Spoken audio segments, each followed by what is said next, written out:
Good day and welcome to the CINCY SLANGIN Bearcat Podcast. I'm Coomer, joined as always by Hummer. Hummer, what's up, buddy? I'm devastated. Conference USA lost their ability to sweep the college basketball postseason.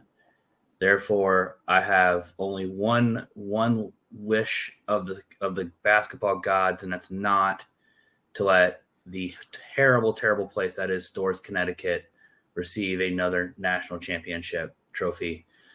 So, other than that, it's time to look forward to football, guys. It is a great damn day to be a Cincinnati Bearcat football fan. Indeed, it is, Hummer.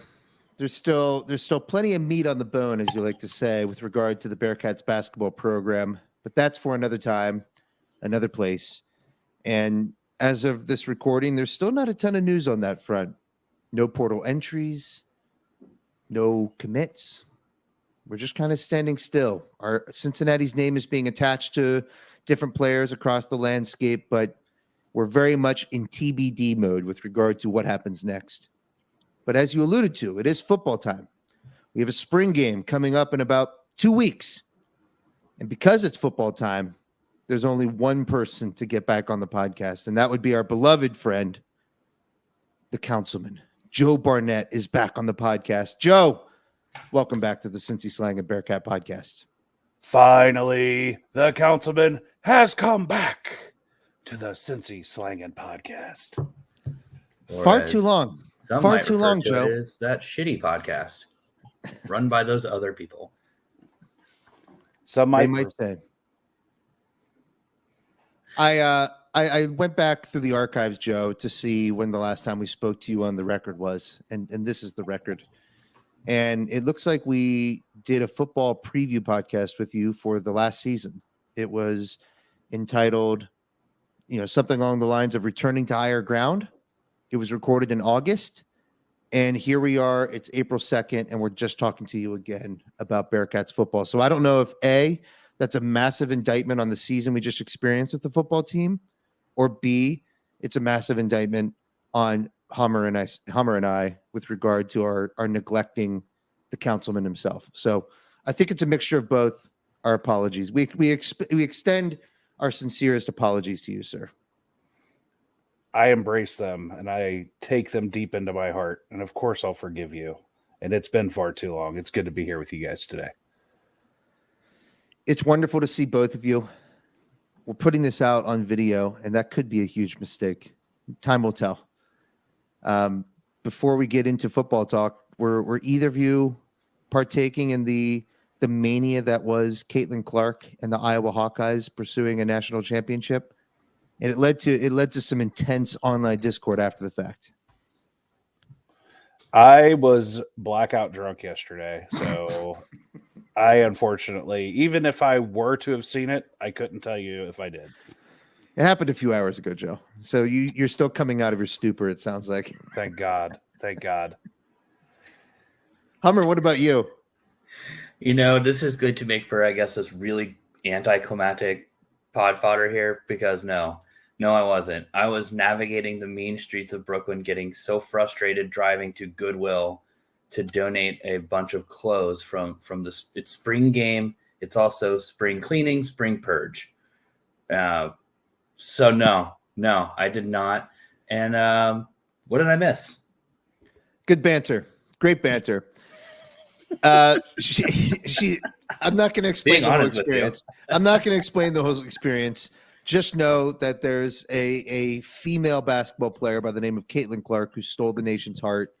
And she basically went on a run a la Steph Curry with Davidson back in the day, where she's jacking 30-foot three-pointers, scoring 30-plus points per night. I think in the Elite Eight and Final Four back-to-back went over 40 each night, setting records. I mean, it's unprecedented productivity on the offensive end of the court. Ran up against an LSU team today that essentially put her in her place and did some taunting at the end of it. But Alas, neither of you have experienced it. Neither of you have takes. This is incredible podcast I banter. actually have a statistic that I saw yesterday. Caitlin Clark had outscored Iowa's football team for an entire season just in their Final Four run. So she scored more points than Iowa football did. So that's pretty interesting. That's going to be text to my uncle who lives in Ohio, maybe now Indiana, somehow is a huge Iowa fan. Can you imagine? And let's be honest. I saw that stat too, Joe, and I thought to myself, is this a compliment to Caitlin Clark, or is this just more of an indictment on what Ferentz has going on over there with Iowa? Because that offense was atrocious last season. I think it's a compliment because, they have 12 games, 13 games. She only had 5, right? So, or 4. So I think it is an accomplishment. Okay. But I was going to say there's only one mania, and that is WrestleMania, baby. And that is on right now. Never got into wrestling. I honestly don't understand it. If I'm going to watch big time sports that are fixed and predetermined, I'm just going to watch regular sports. NBA. Exactly. We're on NFL, WrestleMania MLB. 39. Formula One. Tennis. They're all rigged. They're all staged. It's all a simulation anyways. That's right. Well, we've filibustered enough here, gentlemen. Let's get into some football talk. That was the As I worst mentioned, filibustering I've ever heard, by the way. It's on the Pantheon. That is how worst. you put the chambers to sleep. That is how you infuriate your opponents by just talking nonsense for a solid 5 minutes and 49 seconds. Hey guys, did you see the women's basketball championship tonight? No. No, I didn't. Nope. I was enjoying the lovely weather outside today. Okay, sorry. Yeah, I'm sure that's what you were doing, Joe. Let's talk. Let's talk Scott. The man just said like this next topic. This is brutal like the next topic. Let's talk Scott Satterfield, also known on this podcast as Lenny. Kenny. I might need to just hit stop and re-record. Let's talk Scott Satterfield and the Bearcats football program, which over the weekend, while I was tucked away off the grid in the Red River Gorge, I did catch word that the Bearcats landed their first commitment of the 2024 class, which seems like a big deal.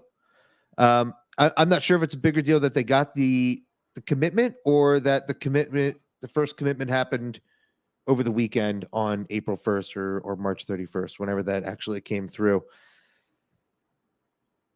We're going to talk spring game. We're going to get into that specifically down the line here, but I do want to throw it to Joe first and maybe just get your initial first impressions over the first 4 months-ish of the Scott Satterfield tenure. No football to see at this point. There's only been some practices. I think you've gotten to attend one of those. We'll get into that as well. But just from reading, watching his videos and his clips, listening to his interviews, and seeing the results in terms of recruiting and maybe what they're trying to do stylistically here, what are your first impressions over the first third of the year for Scott Satterfield? So I've got to go off and say that, he wasn't going to be my first choice, and I don't think he's really anybody's first choice. I don't think he's going to be the type to get us pumped up, but he has built a pretty strong staff. He's changing, kind of getting ahead of the game a little bit. Yeah, that was interesting for sure. But we were coming off of the best head coach. Will you let the man speak? Will you let the man speak, please? Joke out. He's built more staffs in 3 months than Fickle did in 5 years. Okay. Was it worth it? It No. wasn't. It wasn't worth it. Please, Sorry. Joe, continue. Hummer's lost his mind. But I do like what they're doing. I think it's a good thing they kind of have this GM thing going on. You've got kind of a different approach, it sounds like, when it comes to practices. I know, like, the practice I was at the other day was exactly 2 hours, and then they're done. And from what I've heard, that some of the Fickles practices could have went on longer. And we saw that article from The Athletic where that assistant coach said that motherfucker just added 10 years to my life.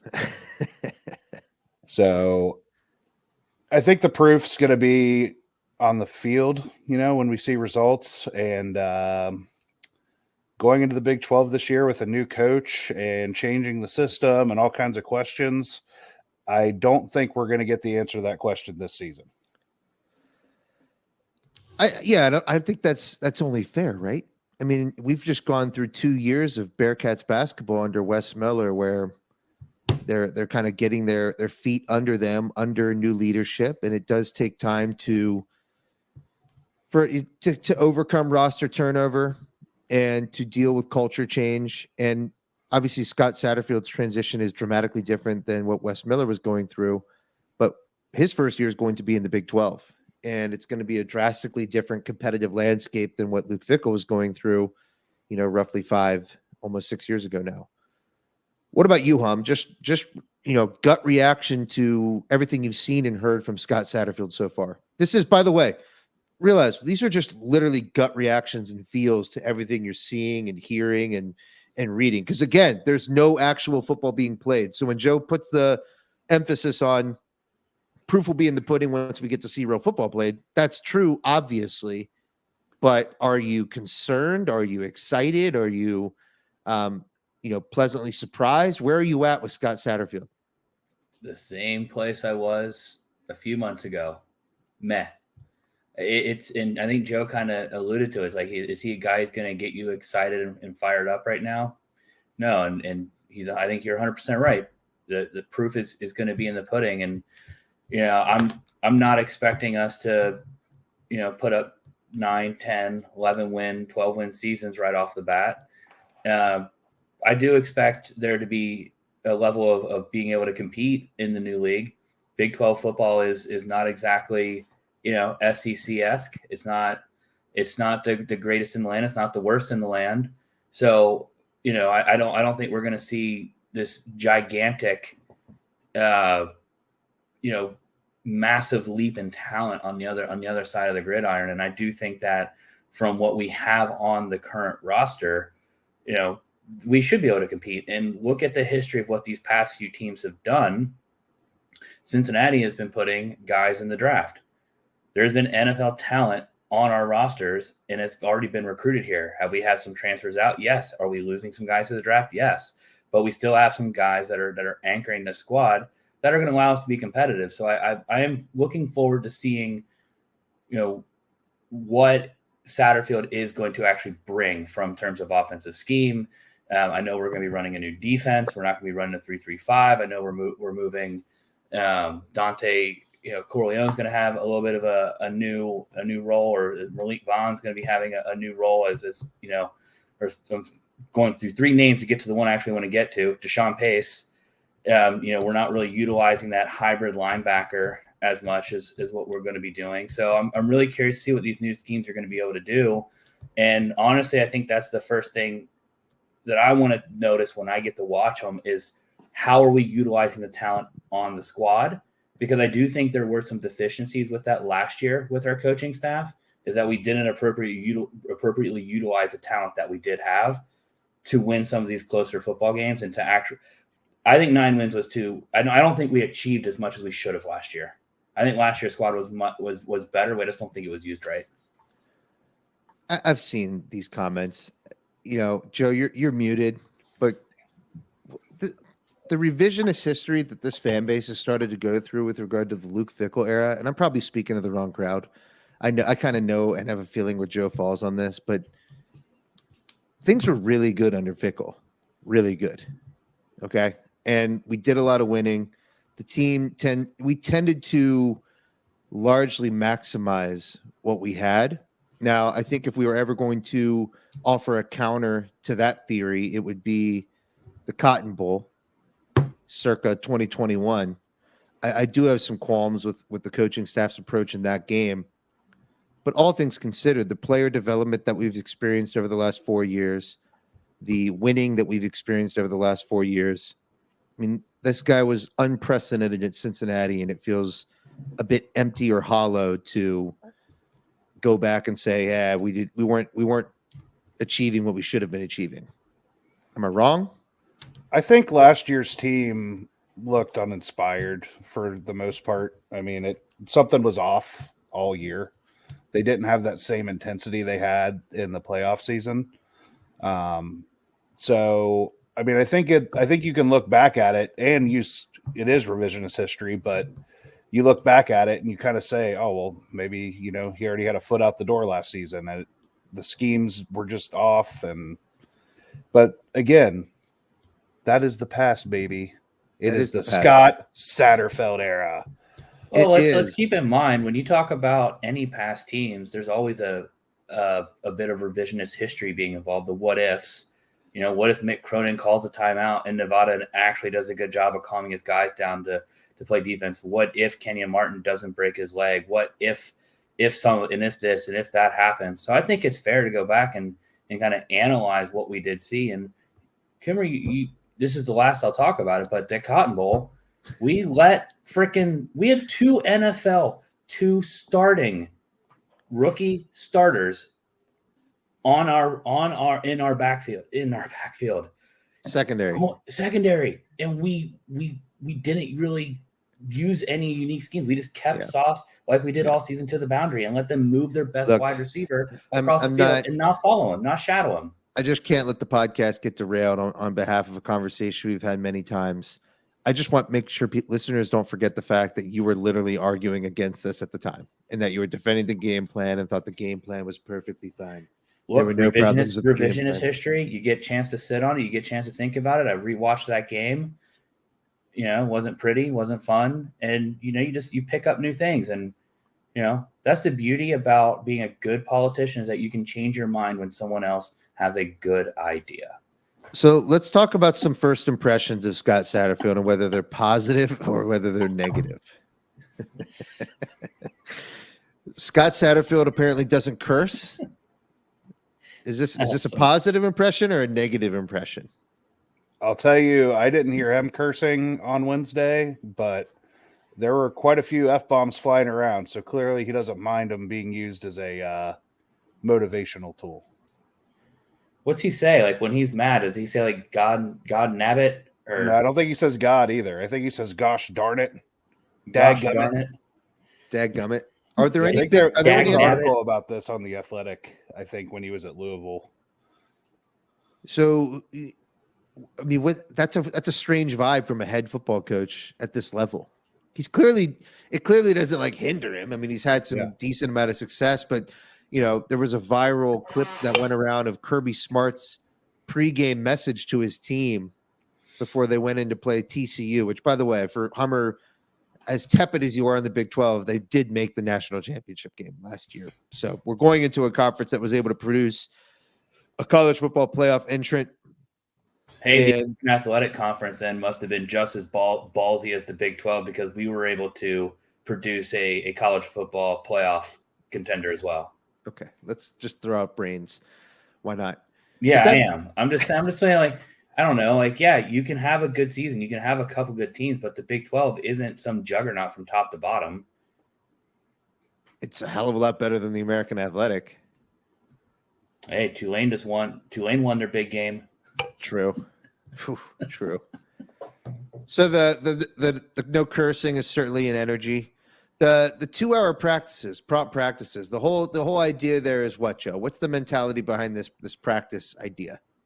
So it sounds like, just like from reading these articles on The Athletic about Satterfield, he is more focused on making sure that people are, taking care of themselves and they've got time to be with their families and all that. So like I alluded to earlier, there was that article where that head coach said that he's going to add 10 years to his life by just making him go home and spend time with his family and getting him out of those high stress situations. So again, I don't, it's hard to say if it's going to be beneficial or not, but I will say at practice on Wednesday, they were making good use of the time.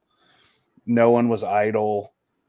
People are actually, when there's other stuff going on, they're in position drills, all that. So they make good use of the 2 hours, but definitely a little different vibe than when Fickle was here. That's one of those details that right now we're just kind of like, sure, okay, that's great. And when things go off the rails or if play isn't good and the team is sloppy, that's one of the first things you point back to. Like, oh yeah, are we not practicing enough? 2 hours, that's it. We don't need any more time than that. Especially like what I would be surprised about, and this is where my knowledge is lacking a bit, is he maximizing the amount of time that you're allowed to work with these athletes? Because there's already limitations on how much you can actually practice. So is he practicing less than what he has available? I'm sure he's going at the highest, I would think. I mean, you'd be kind of stupid to not use all the time that you have.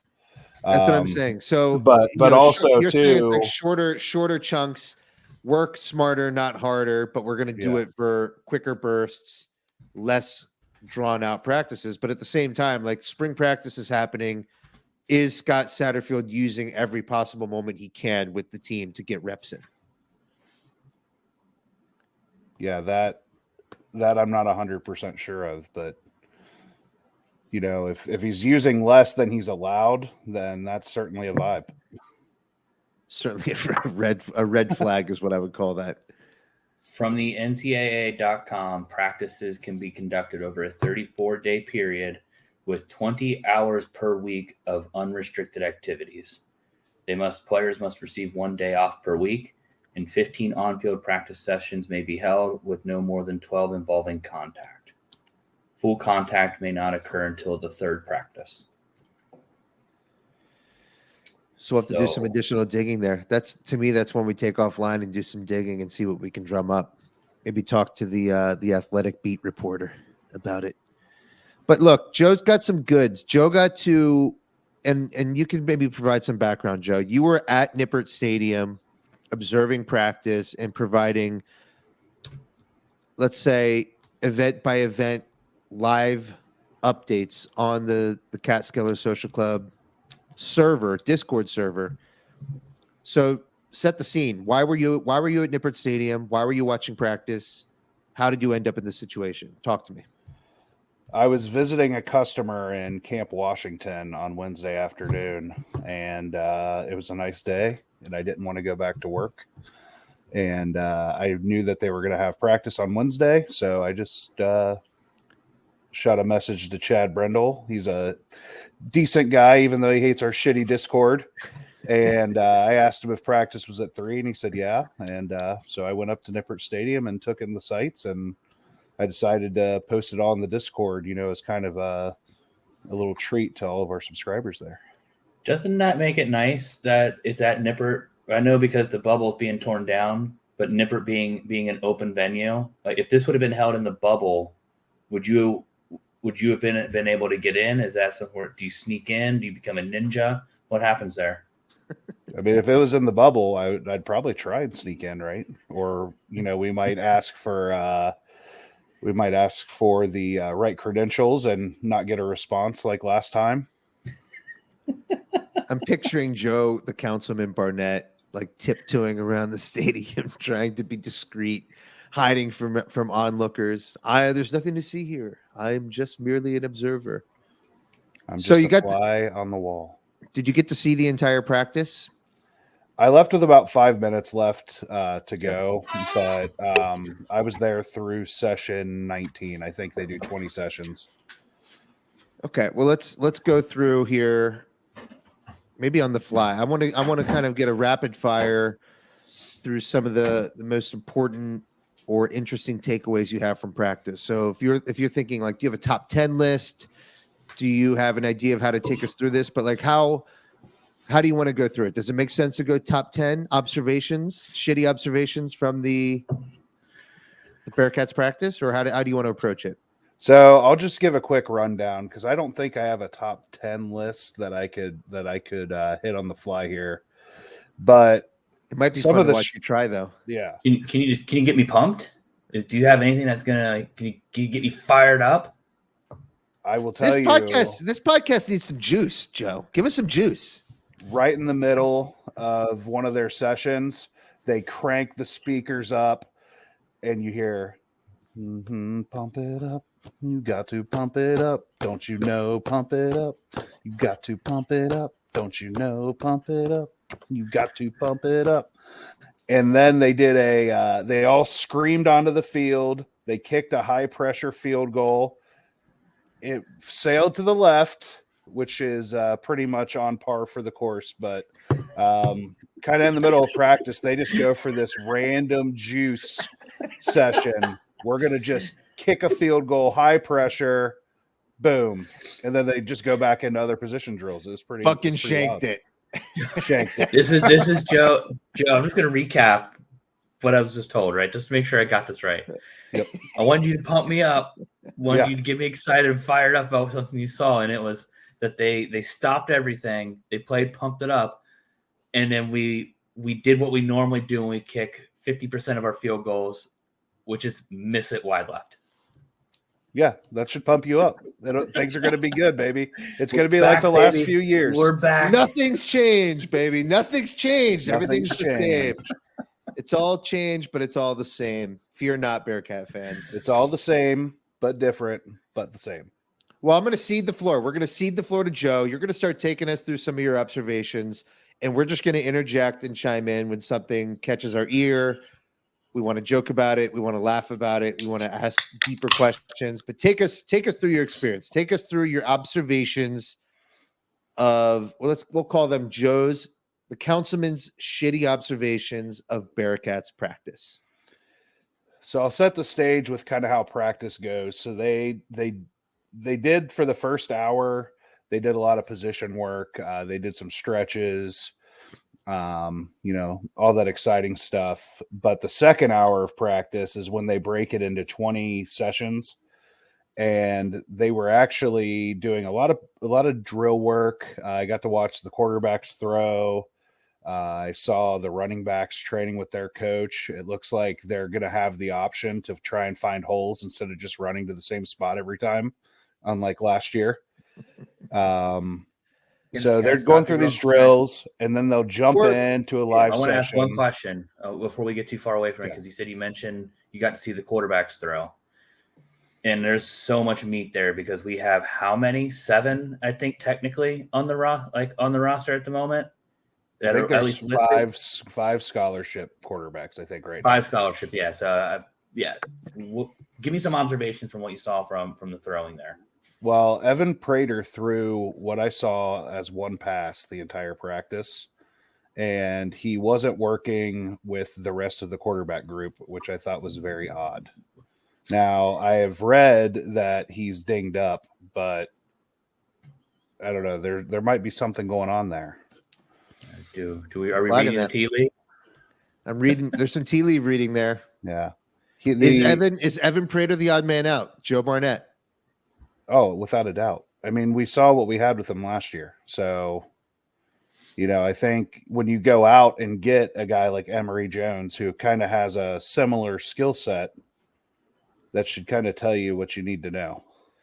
Well, for the people who are casually following the Bearcats football program, and to be fair to everybody following along, there are a hell of a lot of new names on this team. But the quarterback room right now, as it stands, is Evan Prater, a 6'4", 210-pound redshirt junior. We've got Emory Jones, a transfer from Arizona State, 6'3", 212.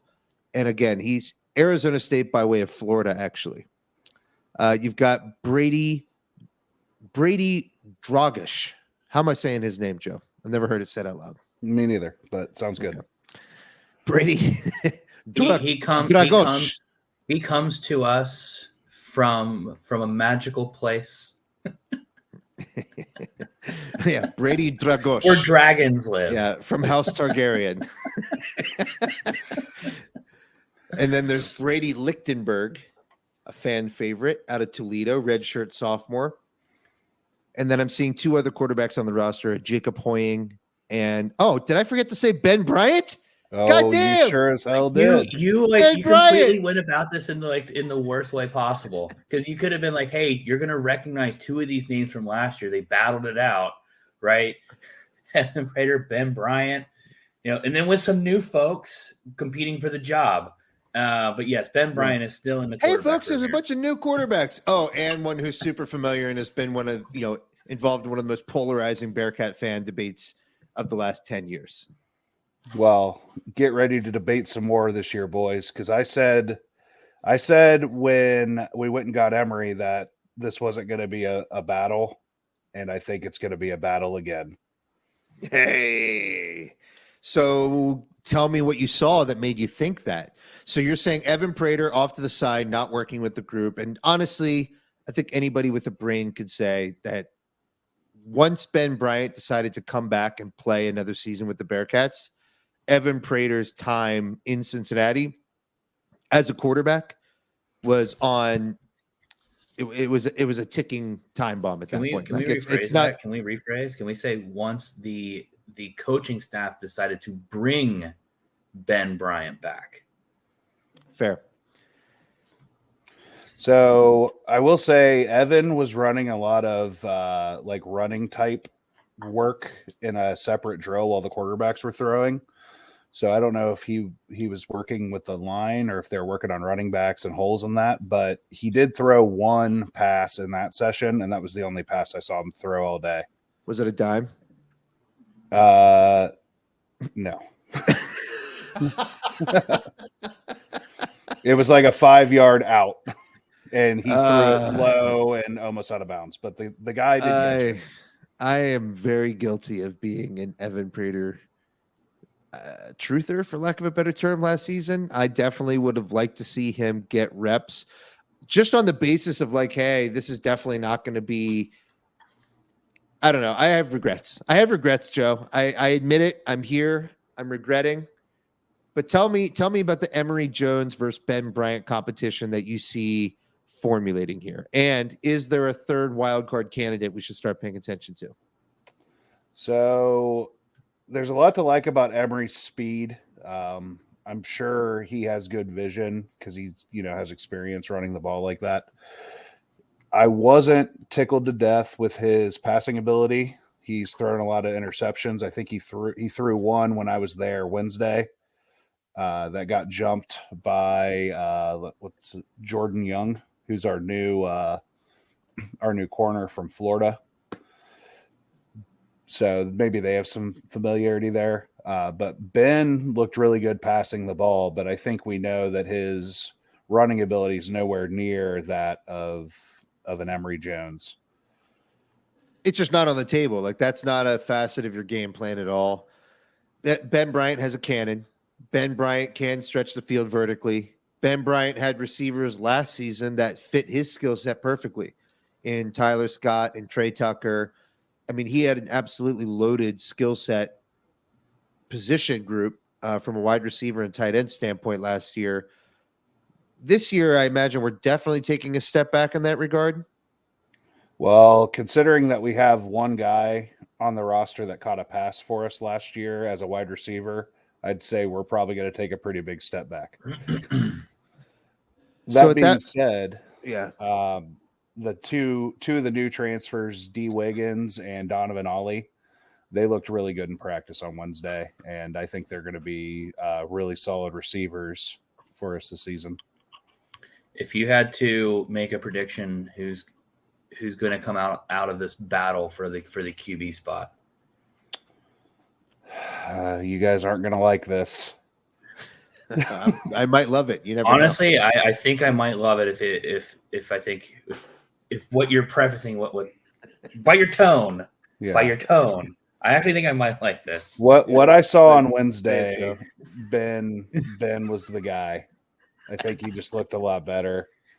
I think you can do a lot with the run game in other ways and SAT system and have that big downfield threat, with Bryant's arm. And we'll see, things may change between now and the summer, but right now I'd give the nod to Ben. Ben Bryant can't be killed. I mean, I'm not He hating can't it be because stopped. with Emory Jones, honestly, nothing excites me there, right? This will be his third college in his career, in his 6-year career. I'm not buying it. There's not a lot of, I don't feel like there's a lot of upside with that, right? It's not like you're all of a sudden going to go in your 6th year in college and break out into being a NFL caliber, even CFL caliber quarterback necessarily. So I'm not really excited about that transfer. I think you guys are kind of like Evan is just it just doesn't seem to be there.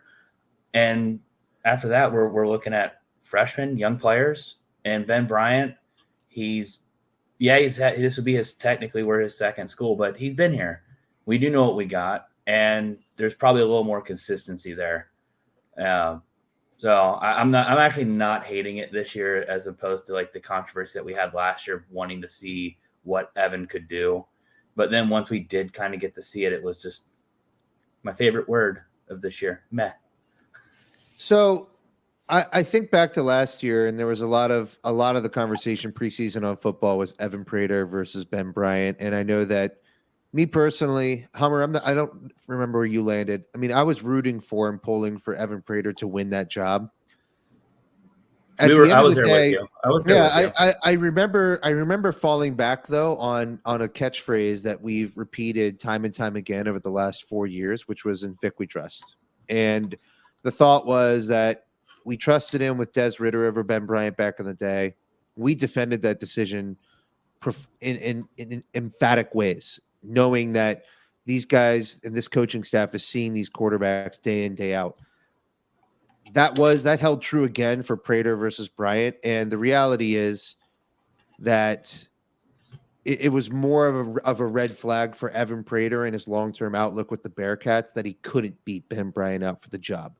Because I think in theory, what the thought of what Evan Prater could have been, or we had hoped he would be, was something that I think should be on the field more than a quarterback like Ben Bryant.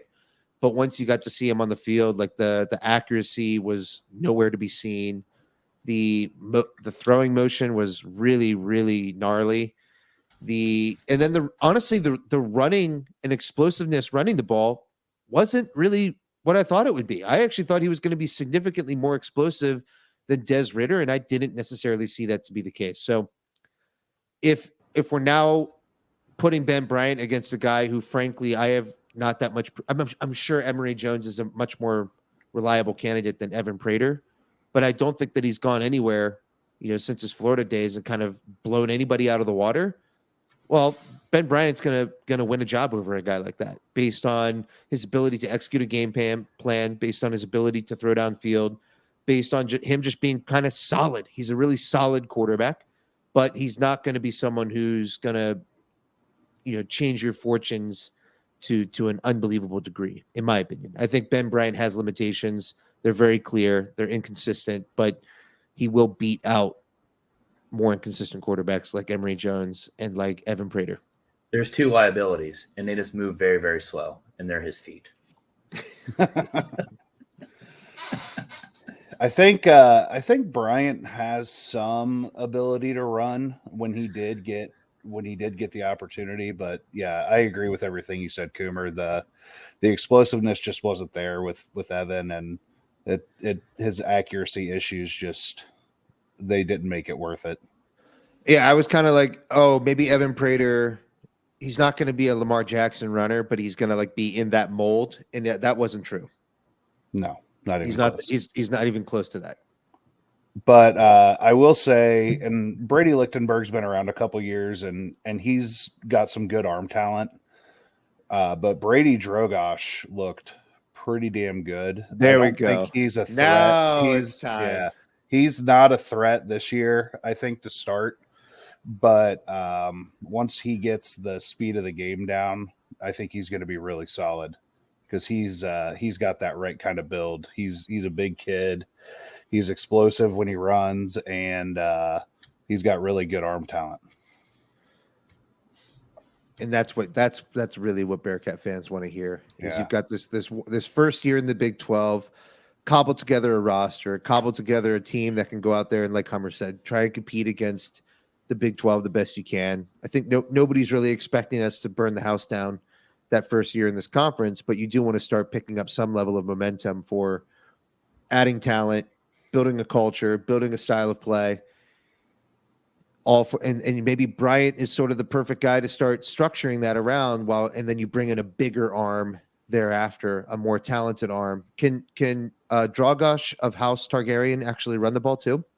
Oh yeah, he's an excellent runner. Yeah, he ran for a lot of yards last year. Let me look and see if I can find it real quick. But while we're talking about that, I think we're going to have a lot more success with the running game this year. You know, we've got a pretty good stable of backs. Ethan Wright has moved back from safety to running back, and he looked really good in practice. I love Ethan Wright. Love him as a running back. So happy to see he's back as a running back. That guy ran fucking hard 2 years ago. Anytime they gave him the ball, he was running over dudes. I hated seeing him go to safety, and I'm happy that he's back at running back. That guy lays wood. Definitely a Lannister.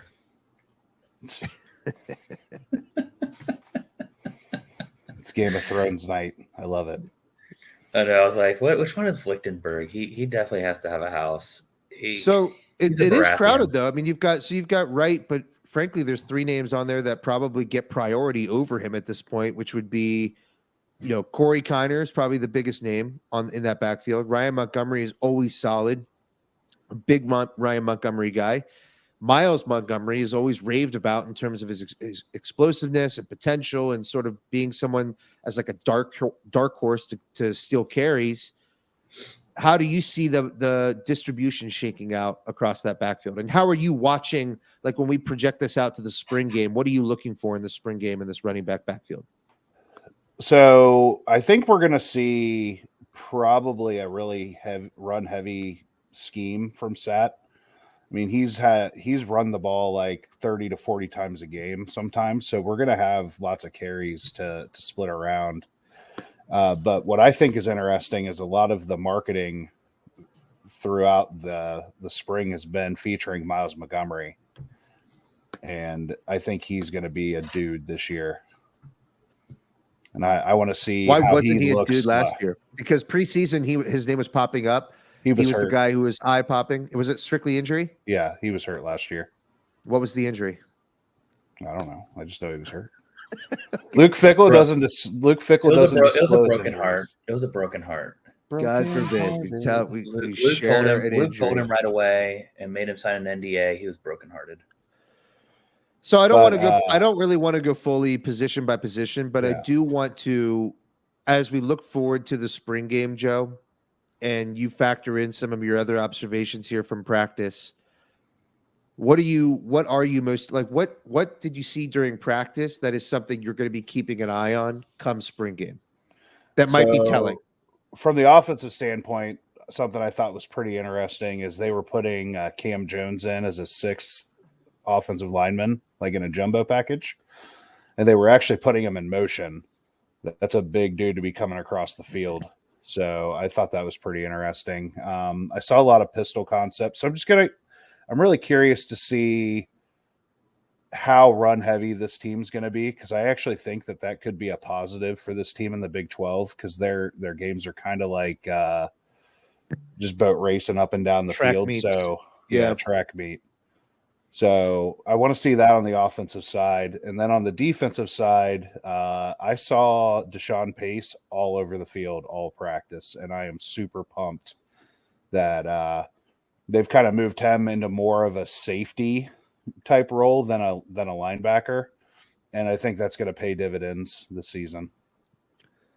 You know how dangerous it is to come onto the CINCY SLANGIN Bearcat podcast and start talking dirty about Deshaun Pace, right? Oh, yeah. That is a guy that we are big fans of. It did feel like he was a little bit less present as he was maybe 2 years ago. Like if you remember his interception against Notre Dame, it just felt like in 2021, Deshaun Pace was making plays game in, game out, and it didn't always feel like that in 2022 to me. What is there something you attribute that to, or are you going to look at me and say you're an idiot, you don't know how to watch football? This guy was making plays all over the place last season.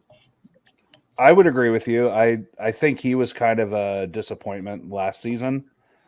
And I'm going to attribute most of that to scheme because they were putting a lot more big linebackers on the field last year. So it didn't seem like he had as many opportunities. And he was splitting snaps with Van Fossen too. So I think this year you're going to see him out there a lot more. And having a guy like that on the field is definitely a positive. Do we see Jaheim Thomas coming into his own and being a more effective player consistently next season? Like that's a guy who's intriguing from a physicality standpoint, but it hasn't seemed like he's been able to fully put it together yet in a Bearcat uniform. What's your outlook for Jaheim?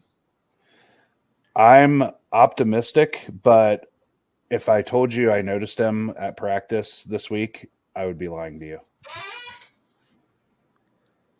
I do also. This is now shooting a memory into my brain. Pass rushers, defensive front. What did you see during the practice that you got to watch? Daniel, I'm going to butcher this last name, but Graziak is how I'm going to pronounce it.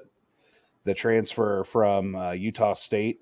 He is going to be a menace. He's going to be a lot, kind of in the same mold this year that Ivan Pace was in. I saw him pass rushing from different angles, and at one point I saw him put a spin move on somebody, and I think the guy's still spinning around, kind of like the Tasmanian devil off into the distance. Yeah, look, Ivan Pace was a menace. Ivan Pace earned that title. You're saying you feel confident that Graziak is going to be earning that title and carrying that torch forward? I feel pretty confident. He looked really good in practice. And he's kind of built in kind of a similar manner. He's a little shorter and just beefy. And what about thick? What about the Godfather? How'd the Godfather look? The front three looked phenomenal as always. They were running out there with Van, Briggs, and Corleone most of the practice from what I saw. And I also saw I'm butchering. I want Dante Corleone to be the next greatest of all time Bearcat. So greatest at their position in NFL Bearcat. I want him to develop into that. I think there's a very high chance for that. The other guy I was thinking of was Dominique Perry, who's been a name we've been saying for a few years now. But I feel pretty good about the front seven defensively. I think we're going to have some questions when it comes to secondary. I'm kind of intrigued by this idea that Scott Satterfield is building a team that's basically trying to kick your ass on both sides of the line in terms of trenches. Like we're going to have an offensive line with jumbo packages, run the ball down your throat. Defensively, we're going to build our defense around that defensive front. And frankly, we've got the defensive coordinator to do it. You know, he's known for bringing pressure, generating, schematically looks that will cause quarterbacks a nightmare and getting into the backfield. So there is something that's a bit tantalizing from that standpoint, but there's so much turnover from the skill positions offensively. And then from the secondary standpoint, can we tell this early, one practice and then looking at spring practice as well? Like, how are we feeling with our defensive backfield at this point? Jordan Young looked really good in practice. I saw him make some plays. So he's probably going to be sitting in one of those starting corner spots. We've got some of the usual suspects, Sammy Anderson and Justin Harris. Taj Ward are still around. DJ Taylor is another guy that came in from Arizona State. I saw him on the field. He was looking pretty good as a safety kind of player. So I think we're going to see a much different kind of defensive presence from our secondary.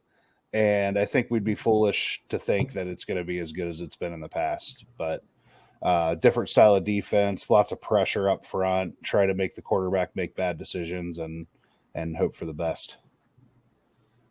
Well, with the Satterfield reset, I mean, it is nice that we get to officially detach ourselves from the expectations of 2021, because that was a challenge for me last year, was to sort of shift away from, hey, we just had a team that went on a playoff run, to now we have, we've lost NFL level talent, and Hummer's coming into the season saying 13-0. No. This is what it is. This We're going is what I'm 13-0. We get to detach ourselves from the reality that we get to come to terms with the reality that we are in fact not a top 10 program. Correct. That we are the University of Cincinnati, and that we don't get to have expectations that this is actually being built. It's a little bit of a reset. I'm just being blunt. Like, yeah, when Vic was here, and that's his goal. I want to build us into a top 10 program. Blah blah blah. Well, that's the expectations of a top 10 program. Now we don't have to have those anymore. Yay! I'm excited. This is fun again. We get to be frisky underdogs who might, fight our way to 6 and 7 this season. Sorry. I had to take it there. That is a pretty sobering thought. Do you have any wild? Well, for people who are going to go out to the spring game in a couple weeks on April 15th, what's the proper way to watch and enjoy a spring game? What are you, Joe Barnett, going to be doing when you go to the spring game? How are you going to be enjoying the experience and watching the game itself? What are the keys to a successful spring game from a spectator standpoint? So it's kind of hard, because since Luke Fickell hated having spring games, that, I think there was only 2 in his tenure here. So my personal goal will be kind of how I watch football games, and that's going to be to slam a bunch of beers beforehand. That's what I'm talking about. Enjoy being in the sights of sweet, sweet Nipper Stadium. That's what I'm talking about. Now, Joe, I did see, though, unfortunately, they will not be selling alcohol at the spring game. Well, that is a swing and miss by the athletic department. Huge swing and miss. Is there going to be a tailgate? Details should be coming out probably this week. Beautiful. Yes. Is there anything on your rundown, Joe, that we didn't get to that you want to make sure we're covering? Any hidden tidbits? Any hidden gems? Any blink twice if we should be panicking as a Bearcat football fan base? We shouldn't be panicking. I think things are going to be good. I was going to say, you had to clarify there, because you did actually blink twice. I know. I did that on purpose. I wanted to create some suspense. But oh God, we're house is on fire. Everything's on fire. Panic. They just bulldozed the bubble. It's all falling down. It's all gone. I just think it's going to be exciting. Different style team. The defense should be just as exciting as it's been in the past. I think you're going to see a balanced offense and old school. It's going to be an old school offense. This is this is your dad's offense. This is old school ground and pound football. We're bringing it back. Boomer football. Here we go. Dadgummit. Got a question for you. Look into the future. If there was a base being built hypothetically for the Luke Fickell statue, which we promptly canceled the order on, we resmelted the metal. It's there and waiting. Are you excited enough to maybe preemptively cast the mold of Scott Satterfield? Oh God, no, absolutely not. Hummer is so obsessed with coronating fucking coaches. It disgusts me. You put John Brennan in the Hall of Fame. You want to build statues to Luke Fickell. God damn it, Hummer. Stop doing it. Hummer just loves to live in the past. Oh It God. really does. Joe, if I let Hummer come on here weekly and talk about 3 seasons ago, he would do it every week. Like 3 clockwork. seasons ago. So right no. now was about the time John Brandon was getting fired. About 3 seasons ago, right? He would have 20 already it would have been two fired. years ago, 2 calendar years ago. Was This he was the fired? week. Was This it? is the week. Cheers. This is the week. Cheers, This is y'all. where we did our best work. What an ending to this podcast. Joe, I want to make sure people are following along for honestly, I don't know if you're that active on Twitter these days. But where do you want to point people to besides the Catskiller social Discord? Oh, I just want people to come see us at the shitty Discord. Yeah. That's right. Come You to the can- Discord. You can follow me on Twitter at DJ Barnett, and that's pretty much where you'll find me, and here, and then also the Republic of Cincinnati as well on their page. I drop some articles on there from time to time. So Remember that one time you were going to start writing for CINCY SLANGIN and it never came to fruition? yes, What happened? Was it me? Did I drop the ball? Did I forget an article? no, I just didn't seem like you guys were pushing the website at the time. So Well, we can get back to it, baby. the Catskeller Social Club website is on fire right now. It is. Like the Bearcats football program, baby. Woohoo! Cheers, buddy. I was supposed to get a high five, remember? Boom.